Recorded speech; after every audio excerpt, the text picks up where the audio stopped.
The heat was relentless, an oppressive wave that seemed to smother everything in its path. In the small town of Sierra Pines, nestled at the edge of a sprawling forest, the air shimmered with a dry intensity that hinted at the danger lurking just beyond the horizon. It was the kind of summer day that made people uneasy, even if they didn't know why. Claire Harding stood outside the fire station, her helmet tucked under one arm, and her eyes scanning the hills in the distance. As a rookie firefighter, she had learned to trust her instincts, and today, they were screaming at her. The faint scent of smoke lingered in the air, barely noticeable, but enough to set her nerves on edge. "You smell that?" Claire asked, turning to her partner, a grizzled veteran named Captain Hayes. He frowned, sniffing the air. "Yeah, I do. Probably just a controlled burn over in the next county." But even as he said it, his brow furrowed. Something about this didn't feel right. Inside the station, the atmosphere was casual, almost lazy. The crew sat around the television, half watching the news while joking about the latest gossip in town. Claire tried to shake off her unease and join them, but her attention kept drifting back to the hills. The heat outside seemed to press against the windows like a living thing, and every so often, she thought she saw a flicker of light in the distance. An hour later, the call came in. A small fire had been reported near a popular hiking trail. It sounded routine enough, but as the engine roared to life and the crew headed out, Claire couldn't shake the tightness in her chest. She glanced at Captain Hayes, who gave her a reassuring nod, but even he looked more serious than usual. The fire was small when they arrived, a flickering line of orange crawling through the dry brush. The team moved quickly, setting up a perimeter and dousing the flames with precision. For a moment, it seemed like they had it under control. But then the wind shifted. It was as if someone had poured gasoline onto the fire. The flames roared to life, leaping from tree to tree with terrifying speed. "It's spotting!" Hayes shouted, his voice barely audible over the roar. Claire's heart raced as she scrambled to follow orders, dragging hoses and checking for hot spots. The fire wasn't just spreading, it was consuming. Within minutes, what had been a manageable blaze became a wall of fire, racing toward the edge of town. Claire's radio crackled with frantic voices as other crews called for backup. The wind was relentless, driving the flames faster than anyone could keep up. Back in Sierra Pines, the residents were beginning to panic. Smoke billowed into the sky, a thick, black plume that could be seen for miles. Maria Torres stood in the middle of Main Street, her phone pressed to her ear as she tried to get through to the emergency hotline. She was the unofficial leader of the community, a woman who had spent years organizing neighborhood watch groups and town hall meetings. Now, she found herself at the center of a crisis no one had seen coming.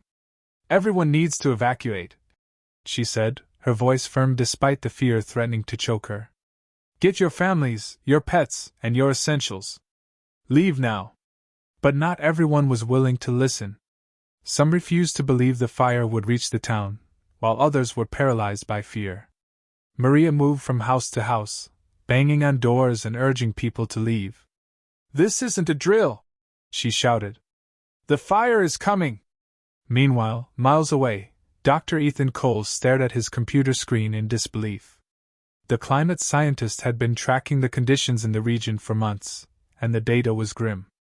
High temperatures, low humidity, and weeks without rain had created a perfect storm. The fire wasn't just a natural disaster, it was a ticking time bomb. He picked up his phone and dialed the state emergency office. "This is Dr. Cole. I've been monitoring the fire near Sierra Pines. You need to issue an evacuation order for the surrounding areas immediately." The person on the other end of the line hesitated. "We're already coordinating with local authorities. The situation is under control." "It's not," Ethan said, his voice rising. "The fire is going to spread faster than you think. If you don't act now, thousands of lives are at risk." Back on the front lines, Claire and her team were forced to retreat as the fire grew too intense. Embers rained down around them, setting new fires wherever they landed. She could feel the heat through her gear, each breath a struggle against the thick smoke. "Fall back," Hayes ordered, his voice hoarse. Claire grabbed the hose and followed, her heart pounding as the flames roared closer. By the time they reached a safer area, the fire had already jumped the highway, cutting off their escape route. Claire looked at Hayes, her face streaked with soot. "What do we do now?"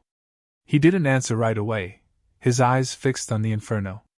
Finally, he said, "We do our job. We save who we can." As the sun set, the fire illuminated the sky, casting an eerie glow over the town. Families huddled in evacuation centers, their faces a mixture of fear and exhaustion. Maria stood among them, doing her best to keep spirits up, but even she felt the weight of what was happening. In a corner of the center, Ethan arrived, clutching his laptop and a stack of papers. He found Maria and showed her the data. "This isn't just a fire," he said grimly. "It's a warning." Maria looked at him, her eyes filled with determination. "Then we'd better make sure people start listening." The night stretched on, but the fires showed no signs of stopping. For Claire, Maria, Ethan, and the people of Sierra Pines, this was just the beginning of a fight that would test their strength, their courage, and their humanity. The fire was no longer a local issue, it had become a monster. Flames stretched high into the sky, illuminating the night with a hellish orange glow. By morning, it had consumed over 50,000 acres, leaving a trail of ash and despair. Firefighters from neighboring states were pouring in, but it still wasn't enough. The blaze was too fast, too unpredictable, and the dry conditions ensured it would keep feeding on everything in its path. Claire stood among the chaos at the makeshift command center, sweat dripping down her face despite the chill of dawn. The air was thick with smoke, each breath a challenge. Maps were spread across tables, and radio chatter filled the air as crews coordinated their efforts. She leaned over a map with Captain Hayes, her gloved finger tracing the path of the fire.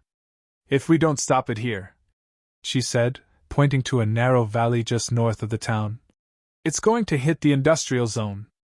That's fuel tanks, warehouses, and God knows what else." Hayes nodded grimly. "We'll need to cut a fire break, but with these winds, I'm not sure it'll hold." As they strategized, Maria Torres arrived at the command center, her clothes smudged with ash. She had spent the night helping families evacuate, but now she was here to fight. She marched up to Hayes, her expression determined. "Captain, you need volunteers. My community is ready to help," she said firmly. Hayes looked up, his eyes narrowing. "This isn't a job for civilians." Maria crossed her arms. "With all due respect, Captain, you don't have a choice. We've already been cutting fire breaks on our own, and we've stopped the fire from reaching 2 neighborhoods so far. Give us the tools and we'll do more." Claire stepped in, her voice calm but resolute. "She's right. We're spread too thin. If they know what they're doing, they can buy us time." Hayes hesitated, then sighed. "Fine. But stick to non-critical areas, and if the fire shifts, you pull back. No heroics." Meanwhile, miles away, Dr. Ethan Cole was driving through the smoky haze toward the command center. His face was set in a grim line as he navigated blocked roads and debris. The data he had been analyzing overnight painted an even bleaker picture. This fire wasn't behaving like a typical wildfire. The sheer intensity and rapid spread suggested something far more dangerous, a firestorm. He arrived at the command center just as Maria was rallying her volunteers. Ethan approached her, holding a laptop under his arm. "Maria, I need to talk to the decision-makers here," he said urgently. "This isn't just about fighting the fire anymore. It's about survival." She gestured toward Hayes, who was barking orders at his team. "That's your guy." Ethan walked up to Hayes, barely waiting for an acknowledgement before launching into his findings. "Captain, this fire is creating its own weather system. It's generating winds, pulling in oxygen, and intensifying itself. If this continues, we're looking at a firestorm scenario." Hayes frowned. "And what does that mean for us?" "It means the fire can leap entire fire breaks. It means spot fires miles ahead of the main blaze. It means chaos," Ethan said, his voice rising. "You need to plan for the worst. Evacuate the surrounding counties now." Hayes stared at him for a long moment, then called over his communications officer. "Start making calls. Get everyone out of the red zones immediately." As the day wore on, the fire continued its relentless march. Claire and her team worked tirelessly, cutting fire breaks, rescuing stranded families, and battling flames that seemed to grow stronger with every passing hour. At one point, she found herself face to face with a fire tornado, a swirling column of flame that defied everything she had ever learned in training. "Fall back!" she shouted, her voice barely audible over the roar. The crew scrambled to retreat, but the heat was unbearable, and visibility was almost zero. Claire could feel the panic setting in, but she forced herself to focus. She led her team to a safe zone, her heart pounding as the fire raged behind them. Maria, meanwhile, was leading her volunteers on the outskirts of town. Armed with shovels, chainsaws, and whatever tools they could find, they worked tirelessly to create barriers and clear brush. Every so often, a new plume of smoke would rise in the distance, signaling yet another battle to be fought. At one point, Maria found herself standing on the roof of a house, using a garden hose to wet down the shingles. The fire was less than a mile away, and she could feel the heat on her face. She glanced down to see a group of children watching her with wide eyes. "Go back inside," she called. "Stay with your parents." Ethan, too, was in the thick of it, moving between the command center and the field to monitor conditions and update officials. He knew the firestorm wasn't just a possibility, it was inevitable. But his warnings weren't enough to stop the fire's advance. By evening, the fire reached the edge of the industrial zone. Explosions lit up the night as fuel tanks ignited, sending shockwaves that could be felt miles away. Claire and her team were caught in the chaos, dodging debris as they tried to contain the blaze. "We can't hold it!" Claire shouted into her radio. "We need air support now!" "Negative," came the reply. "Winds are too strong. You're on your own." Claire clenched her jaw, her mind racing. She spotted a narrow alley between two warehouses and shouted to her crew. "Through there! Go!" The team barely made it through before the fire consumed the area. They collapsed on the other side, coughing and gasping for air. Claire looked around, her eyes meeting Hayes's. "This isn't working," she said quietly. "I know," he replied. "But we keep fighting. That's all we can do." As the firestorm raged, the people of Sierra Pines faced their darkest hour. Families huddled in evacuation centers, unsure if they would have homes to return to. Volunteers worked through the night, their faces etched with exhaustion but their spirits unbroken.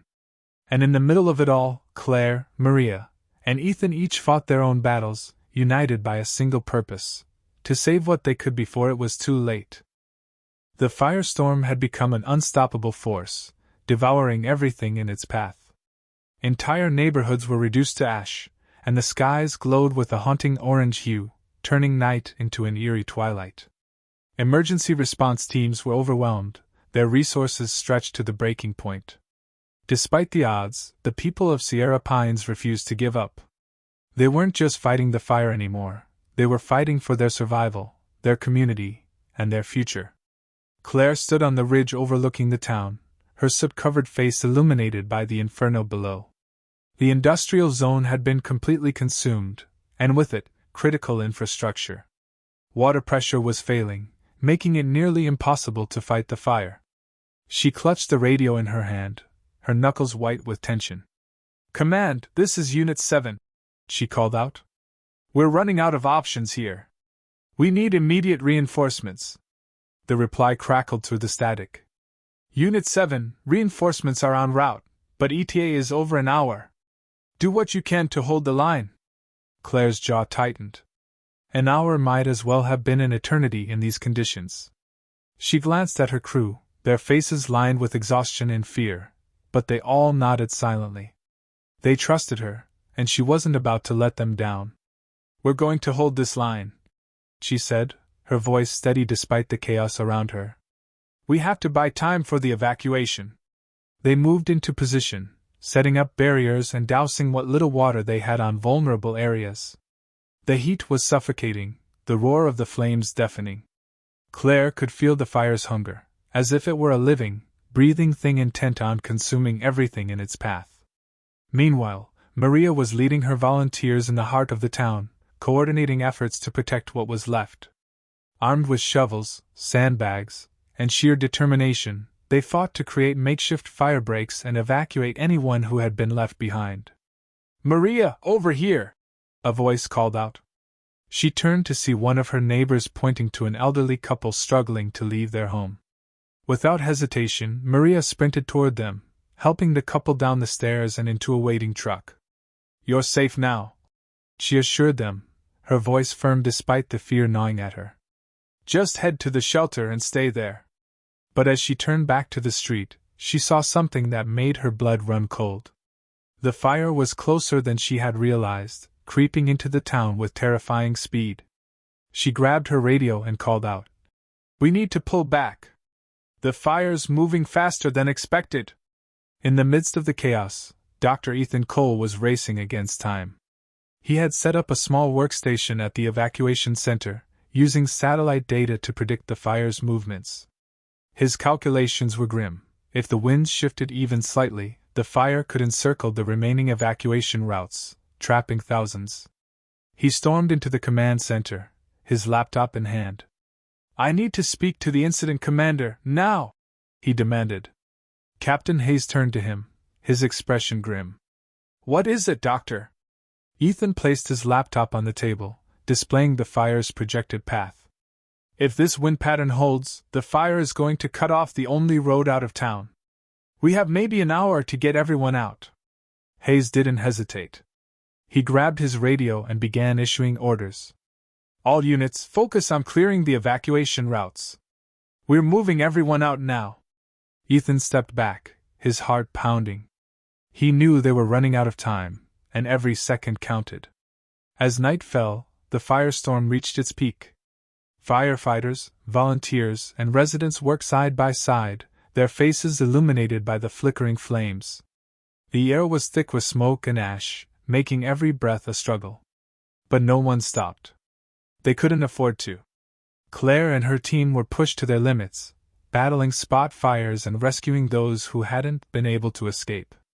At one point, they came across a family trapped in their car, surrounded by flames.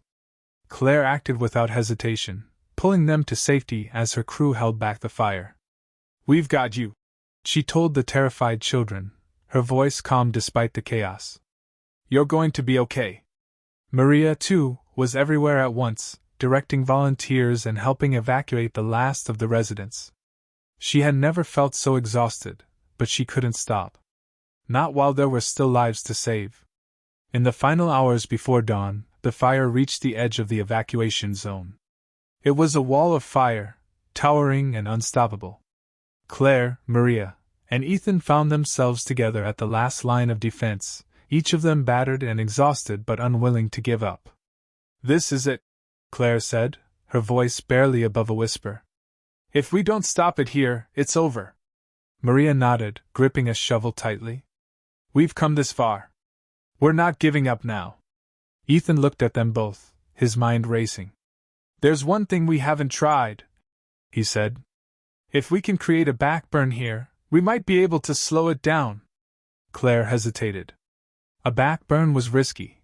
It could either save the town or make things worse. But as she looked at the advancing flames, she realized they had no other choice. "Do it," she said.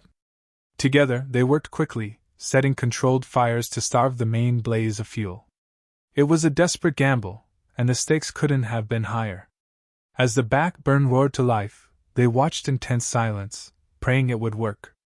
When the firestorm finally met the backburn, there was a deafening roar as the two blazes collided.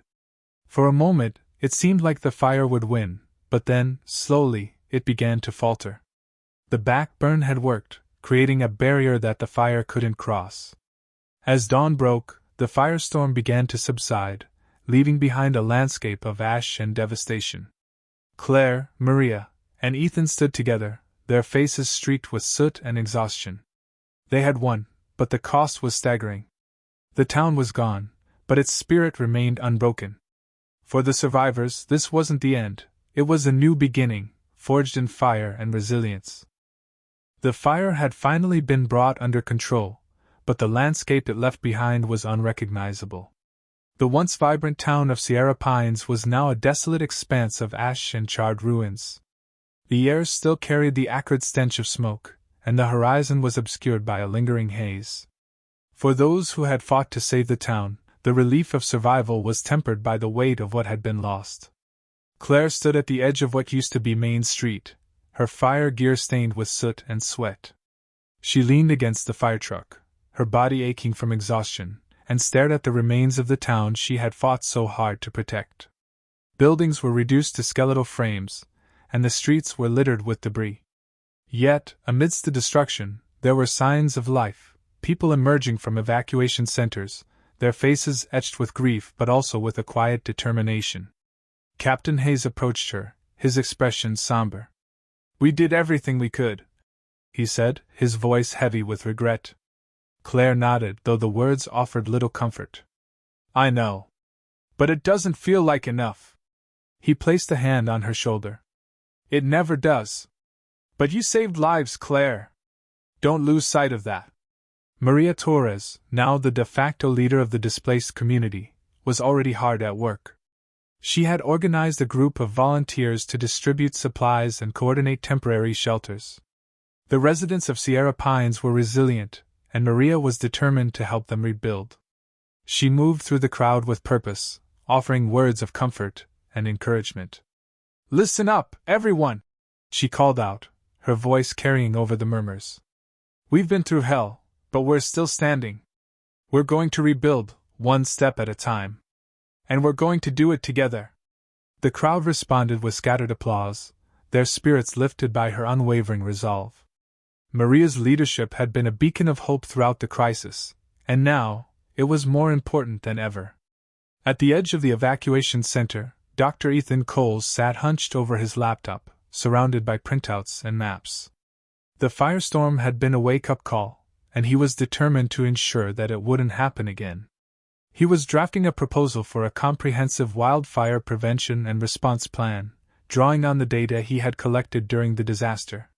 Maria approached him, a bottle of water in her hand. "You look like you could use a break," she said, handing it to him. Ethan accepted it with a tired smile. "Thanks. But there's too much work to do. This fire was just the beginning. If we don't address the conditions that caused it, there will be more."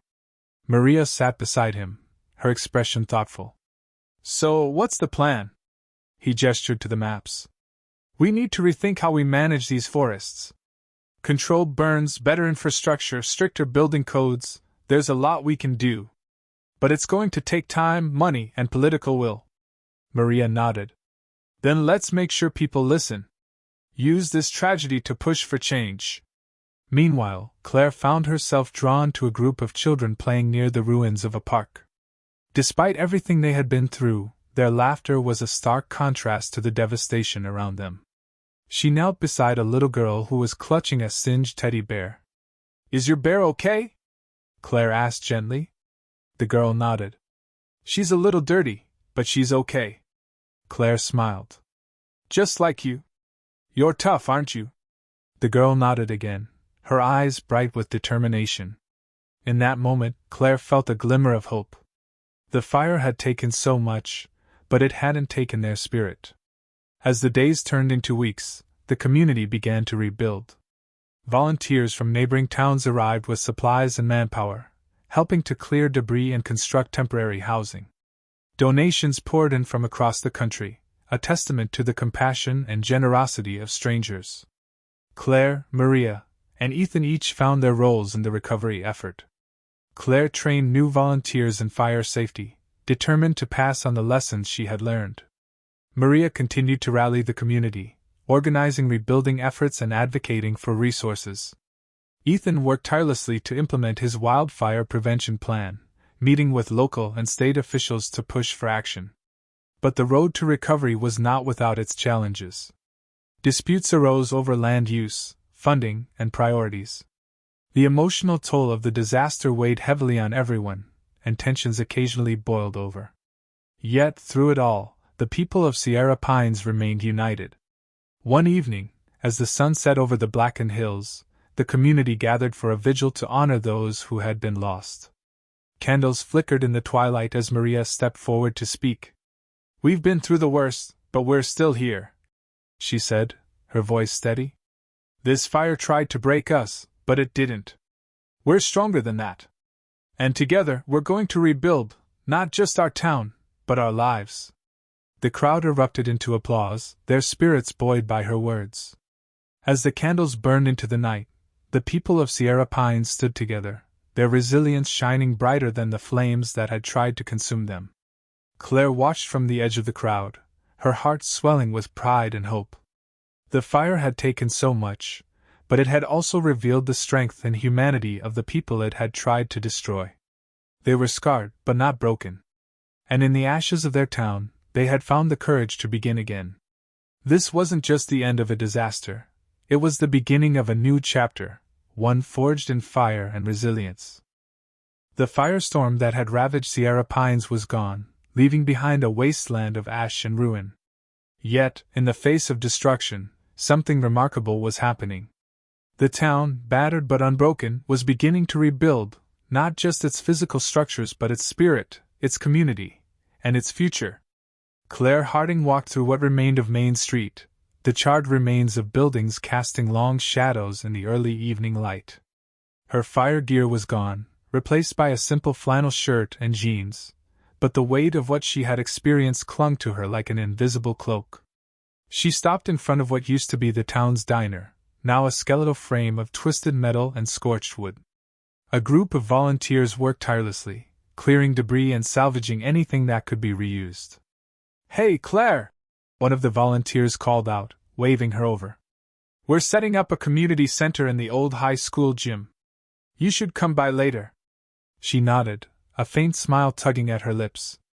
"I'll be there." It was small moments like these, neighbors helping neighbors, strangers becoming allies, that reminded Claire why she had become a firefighter in the first place. The fire had taken so much, but it hadn't extinguished the heart of Sierra Pines. If anything, it had revealed a strength she hadn't realized the town possessed. At the edge of town, Maria Torres stood with a clipboard in hand, directing a team of volunteers unloading supplies from a truck. Her voice was firm yet encouraging, her presence a constant source of reassurance for everyone around her. Maria had become the face of the town's recovery efforts, a role she embraced with determination and humility. "Let's get these over to the shelter," she instructed, pointing to a stack of blankets. "And make sure the families in the temporary housing have enough water." As the truck drove off, Maria took a moment to look around. The scars left by the fire were everywhere, but so were the signs of resilience. Children played in the dusty lot where the park had once stood, their laughter a reminder that life would go on. Maria's gaze shifted to the horizon, where construction crews were already laying the foundation for new homes. She felt a swell of pride in her chest. They were going to rebuild, and they were going to do it better than before. Across town, Dr. Ethan Coles sat in the makeshift office he had set up in a borrowed trailer. His laptop screen displayed maps, charts, and data, each one a piece of the puzzle he was trying to solve. The fire had been a wake-up call, a glaring example of what could happen if they didn't adapt to the changing climate. Ethan leaned back in his chair, his eyes weary but resolute. He had already met with local and state officials, presenting his plan for wildfire prevention and climate adaptation. It was ambitious, requiring funding and cooperation on a scale he knew would be difficult to achieve. But as he watched the people of Sierra Pines rally together, he felt a renewed sense of hope. If this community could rise from the ashes, perhaps others could too. That evening, the town gathered for a vigil in what remained of the park. Candles flickered in the cool breeze as residents stood shoulder to shoulder, their faces illuminated by the soft glow. Maria stepped forward, her voice carrying over the murmurs. "We've lost so much," she began, her tone steady despite the emotion in her eyes. "But we've also found something incredible. We've found each other. We've found strength we didn't know we had. And together we're going to rebuild, not just this town, but our future." The crowd erupted in applause, their spirits lifted by her words. Claire, standing at the edge of the group, felt a lump in her throat as she looked around. The fire had tested them in ways they never could have imagined, but it had also brought out the best in them. It had reminded them of the power of community, of resilience, of hope. As the candles burned into the night, Sierra Pines stood united, ready to face whatever came next. The fire had tried to break them, but they had emerged stronger, their resolve as unyielding as the mountains that surrounded them. In the ashes of their town, they had found not just loss, but a chance to begin again. And they weren't going to waste it.